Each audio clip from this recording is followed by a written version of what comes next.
బిందు నువ్వు ఇక్కడ? నువ్వు డబ్బు కోసం తిరుగుతున్నావు, నేను నీ కోసం తిరుగుతున్నాను. నీకు నేనుండగా నువ్వెవరెవరి వెనకాలో తిరగడం ఏంట్రా? రా మా ఇంటికి వెళ్దాం.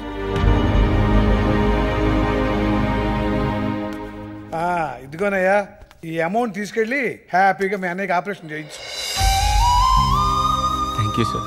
దాందే ఉందయ్యా, మీ అన్నయ్య బయటకు వచ్చిన తర్వాత ఓ మంచి ముహూర్తం చూసి బిందుకి నీకు ఎంగేజ్మెంట్ జరిపిస్తాను. ఎంగేజ్మెంటా? అవునయ్యా, బిందు నేను ఎప్పటి నుంచో ప్రేమిస్తుంది. తను చెప్పే లోపల నువ్వు ఇంకో అమ్మాయిని ప్రేమించావు. ఇప్పుడు ఆ అమ్మాయి నిన్ను అనుక్షణం ద్వేషిస్తుంది కదా.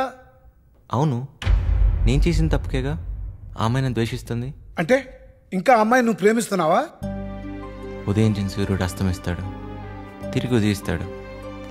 కానీ ఒక్కసారి మనసులో ఉదయించిన ప్రేమ తిరిగి అస్తమించదు. అస్తమిస్తే అది ప్రేమే కాదు, ఆ మనసు మనసే కాదు. నా మనసు చంపుకుని ఈ డబ్బు తీసుకెళ్ళచ్చు, కానీ మా అన్నయ్యని బ్రతికించుకోవడం కోసం మీ కూతురు జీవితాన్ని నాశనం చేయలేను. ఈ డబ్బు తీసుకోండి. సారీ బిందు, నీ ప్రేమ నేను అర్థం చేసుకోలేకపోయాను. నీ అన్న ప్రాణాల కంటే నీకు ప్రేమే ముఖ్యమా?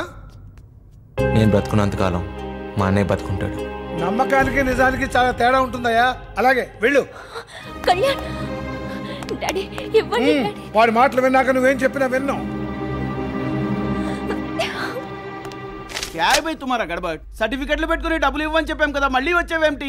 ఈ సర్టిఫికెట్లు కావు సార్, నా భవిష్యత్తు. అరే ఇద్దరు భవిష్యత్తు తాకట్టు పెడితే డబ్బులు ఇవ్వరు, బంగారం తాకట్టు పెట్టాలి. తెలుసు సార్, నాకు వేరే సోర్స్ కూడా లేదు. మా అన్నయ్యకి చూపించాల్సిన నా మొదటి గెలుపు సార్. అవి తీసుకెళ్ళకపోతే నా పరిస్థితి ఏంటి? పొట్లం కట్టుకోవడానికి కూడా పనికిరావు. సార్, నేను చక్రవర్తి తమ్ముడిని, అన్న మాట నిలబెట్టుకుంటాను. అచ్చా ఠీక్ హై, నీ ముఖం చూసి కాదయ్యా, నీ అన్నయ్యకి ప్రాణం మీదకి వచ్చిందని ఆలోచిస్తున్నాను. లేలో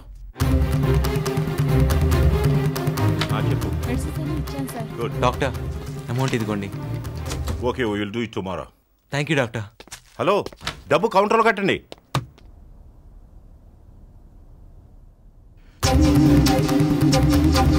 వదినా, వదినా, డాక్టర్కి అమౌంట్ కట్టేశాను. మరంత డబ్బు? నా సర్టిఫికెట్స్ మీద తెలిసిన వాళ్ళు డబ్బులు ఇచ్చారు. సర్టిఫికెట్స్ పెట్టి తెచ్చావా? సర్టిఫికెట్స్ ఏముంది వదినా, అవసరమైతే అన్నయ్య కోసం నా జీవితాన్నైనా పెట్టి తీసుకొస్తాను. రేపే ఆపరేషన్, మనం పొద్దున్నే హాస్పిటల్కి వెళ్ళాలి వదినా.